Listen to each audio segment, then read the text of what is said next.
Hello everyone, I am Tessellating, talking the fuck over the music Hexagons, and did I acknowledge in the last episode that I completely aced 4-2 but not 4-1? I mean, I acknowledged I didn't ace 4-1, I know that much, but 4-2 I got all 150, which, considering that has auto-scroll bits with the river, that's actually impressive. But then again, it just goes to show how much I replayed it as a child just because of that fucking awesome boss and awesome boss music. Anyway, speaking of things that are awesome and whatnot, we're going to move on to 5-1, my favourite level in the game in every capacity. My favourite level design, my favourite physical design, my favourite music, everything. I'm just going to be quiet for this cutscene, to be quite honest. So here we go, 5-1.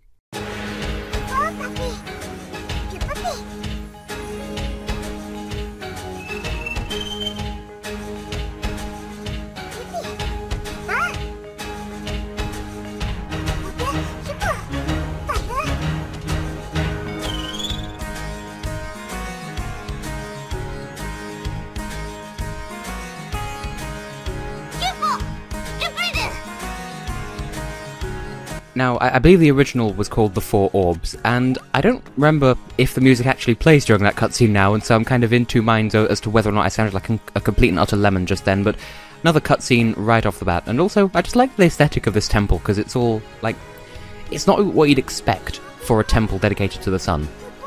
But, as the title of the level implied, and as we can see here, there are 4 jewels, formerly 4 orbs, that are required to open that door. Clearly the end level is just behind that door. This is behind that door. Bleh. This is probably one of the more dungeony levels. Like, most levels are just get from A to B platforming style. This is like that in dungeon form, which is nice. Also, the denizens of the Temple of the Sun, Solare and Soleil.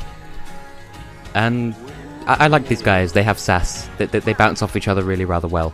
Also, this is what the collectible people look like in anywhere that has the Coronia emblem. So somehow they knew that we were coming.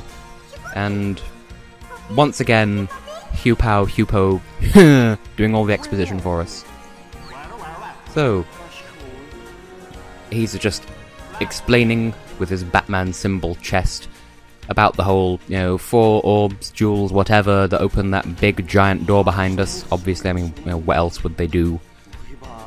And as a child, I prefer how they look in the PlayStation 1 version, even though they're, like, different. Like, they're not as pretty in the PlayStation 1 version, but I still think they look nicer. I don't know.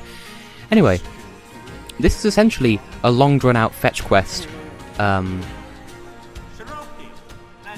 on, I'm interrupting myself for that line there. Originally the line was, we're pacifists, we're wimps. I just fucking love their sass. Anyway, it's a long drawn out fetch quest, essentially finding 4 keys for 1 door, as was introduced in 2.1. And, like I said, I love their sass. Anyway, 2 of the jewels are in the rooms that go off from the left of this room, and 2 are in the rooms on the right. And this is a fairly long level, as I recall, which is lovely, because I love it. Now, usually, when I usually go for the red gem first. I do remember, as a child, having a specific order of labeling which ones were the easiest, which ones were the hardest.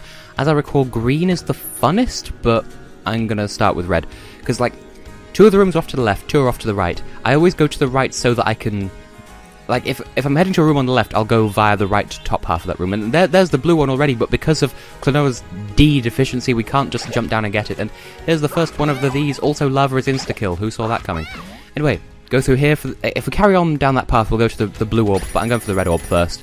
And I don't care, I'm calling them orbs because that's what they were in the original. Jets of fire! Now, some vents in this area are either, like, off or spouting that much, others are spouting that much or twice that much, and you can only jump over when the fire is low. Anyway, we have a thing here, slightly auto-scrolly, and we're required to, like, poof down those things in the background. Something that kind of stumped me as a child. But, yeah, you have to hit these things from behind, teehee, in order to have platforms to use in the next half of this section. Because the red orb is very platforming heavy. And also you need to rely on these enemies having really high jump arcs so that you can grab one and hit that fucker in the background there. And or miss it completely, that works too. Now, was I too high? I think I was too high. There we go. And also, there's a hilarious amount of glare on my TV screen, and so I'm having a bit of difficulty seeing, because this is a relatively dark level. Anyway, if you get this far and you haven't hit those things from behind, again, teehee, you don't have anything to jump on here. And also, whenever you get a gem or orb or whatever, the way back like seals itself off in one way or another, so you have to go back the long way, the difficult way. In this instance, getting the red orb causes those things to rise back up for some reason. As a child, I didn't realise that. I thought they were just, like, I don't know, on a timer or something, and I cannot see the fucking... Also, that enemy moves. That spiker, like, gets in your way no matter where you are. And can I please tell me that's all I needed to get with this double fairy, because there is no way I'm getting the ones up here as well. No! Fucking Zlata Ognovich got me gravity-wise. Get thee out of my way. Yep. No, but... I'm sorry if you can hear my buttons clicking, because I have to hold them relatively near the microphone. Also, there are these guys with the... They whip their chains back and forth, but we'll get to them when we get to them. Also, gold armor, which is essentially just... well, it's silver armor with an extra layer of armor. And that's an instance of a jet of fire that is, like... As opposed to 0 versus 1 in terms of fire, it's 1 versus 2. Anyway, I believe I usually go red first, and then... I want to say I go to green next? Because green is that fun one that involves switches and doors. I don't know. I'll go based on instinct and commentate appropriately. But yeah, you can see how dungeony this level is, and I really do enjoy it. And it has fucking amazing music as well. Like, you would have thought with a fairly long level that you'd get sick of the music after a while, but no. And... oh god, my computer's starting to whine like a bitch. I could leave that checkpoint there because we're going to have to come back for it anyway. And I cannot fucking see the screen. Anyway, yeah, I'm going to go for the green one. Yeah, I do go for the green one first. Okay, so you can defy the D deficiency, but I can't. Lovely. Yeah, I go for green first. Yeah. Because green involves... I was going to say, you know, is it going to punish me for not getting the checkpoint? But there's one... Fuck. There's one right here, so I don't have to worry. And you know what? I'm just going to get rid of you. Or miss you completely, that works too. Get out of my way, fire. I can't actually see the platform because it's dark, and like I said, glare on the screen. And this is another thing that blew my mind as a child, hitting that switch from over there where we hit it from. And another instance of the fire that's sometimes up but never off. Oi, oi, oi, oi, oi. Of all the shitty times to have TV screen glare and being at a weird angle and shit. Deary me. Yeah, we're not going to come back through here, so... grab you. And this is another instance of... well, I don't know how I plan to finish the sentence, but that down there, you can see all those armoured moos. That was a thing I was talking about when I was saying before, like, loving the imagery of grabbing a moo and hitting an armoured moo with it to get the moo inside, and using that to hit another armoured moo, and so on and so on. And this one's grated over, so you have to hit the switch from the inside, but that's fairly obvious because you lovely people are clever lovely people, and we have to get back out the way we came in. I love this level so much! I know, maybe it is more complicated than I'm giving it credit for, and it's just that I've loved it ever since childhood, and that's why... I don't know. Anyway, we have a chain of moos. It's like a chain of hearts, except it's a chain of moos. We have to grab one of these fuckers, and then they start marching towards us, and then just keep spamming the B button.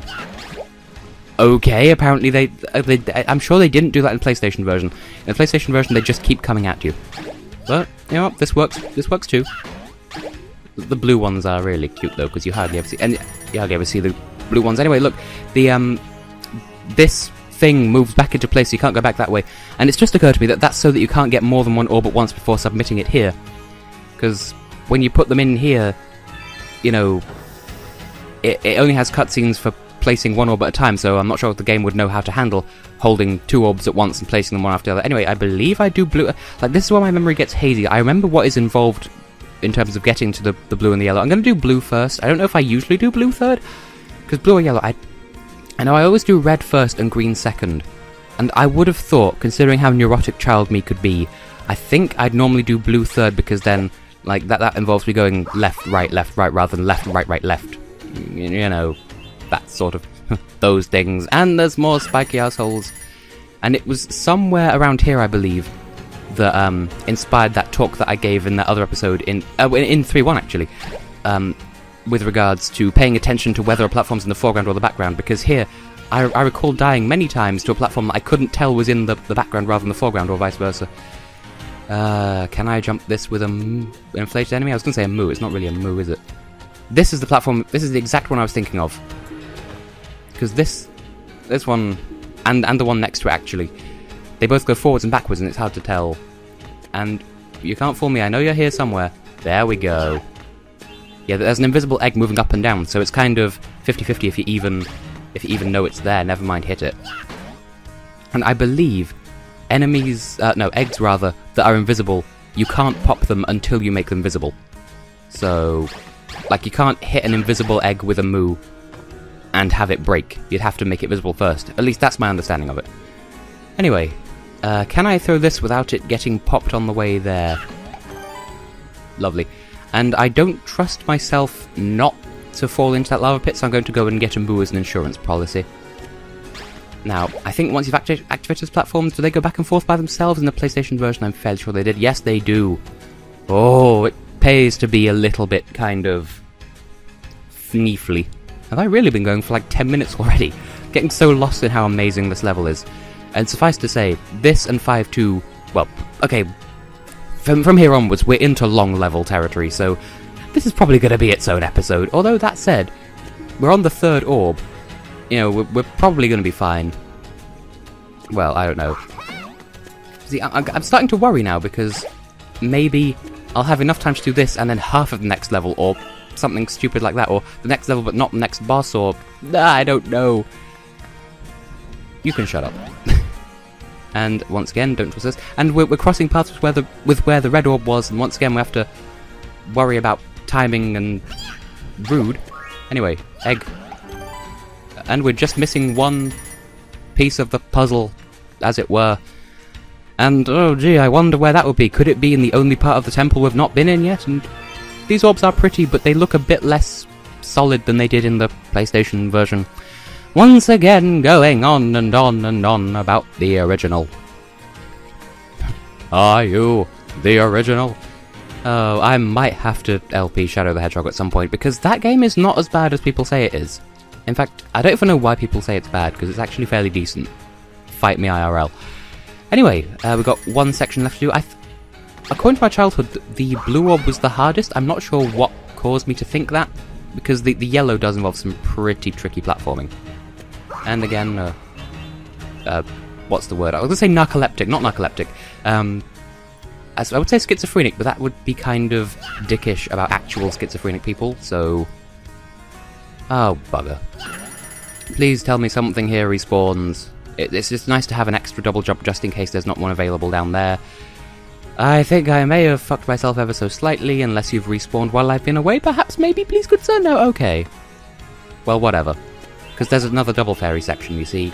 Well, I suppose if that's the case, I'd need to be able to hit the thing. This thing's turning up so slowly. Come on, come on. No, no, you fucking with a capital F. Fucking is your name. You see, now I'm gonna have like a perfect score except for one. I'm gonna have fucking 149. That is very cruel. Anyway, yet another instance of a flame going from, like, I think of the flame levels in terms of 1 and 2. Like 0, 1 and 2. And there's an enemy with a pointy shield, I haven't seen those in a while. And this is actually a bitch to get hold of, because he turns really quickly. And this, I hate this egg. Because that gave me so many moments as a child, you know? Come on, come on. There we go. And again, timing, it is a thing that happens when you time. I can't see the floor! Ah! Yellow, gem, and oh, we're done. That actually wasn't that difficult. So, that just leaves cutscenes, and you know what, I can call this an episode, because the next level is really fucking long, but it has a rather cool gimmick, although I don't like it as much as I like this one, because this level left such an impact on me as a child, because it's amazing, and so on, but anyway, shut up, microphone. Boop that switch, and we're done here, because that activates this lift and a cutscene. Woo! I'm not sure, did it look cooler in the PlayStation 1 version, because, like, it's been retextured and shit? Well, there are a lot of lifts like these in 5.2, but we'll get to that when we get to that. That's a surprisingly good cinematic shot just there. Almost looks like his head's on fire, because those torches kind of blend with his hat because of how much glare there is on the screen.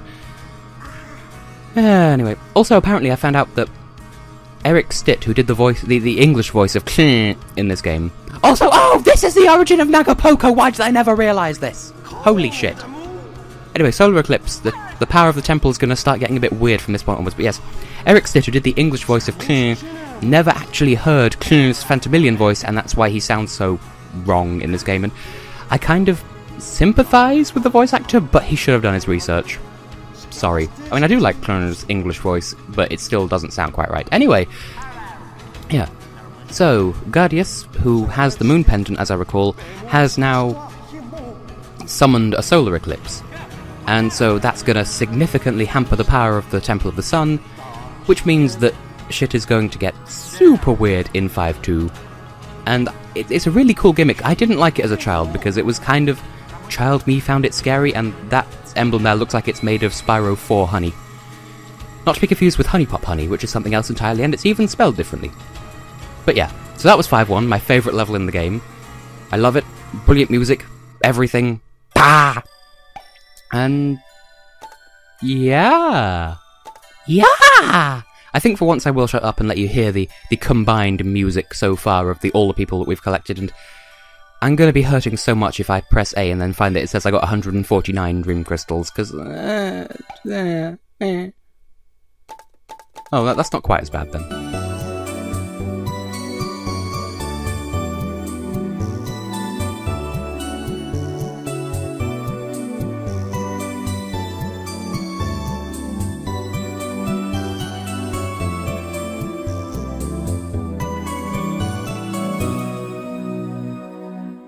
So there you go, 144.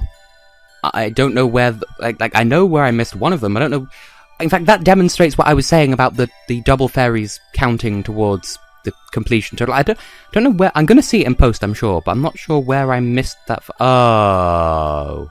Was it that bit in the red orb section? Did I have to get the up ones as well as the perpendicular... I know what I mean.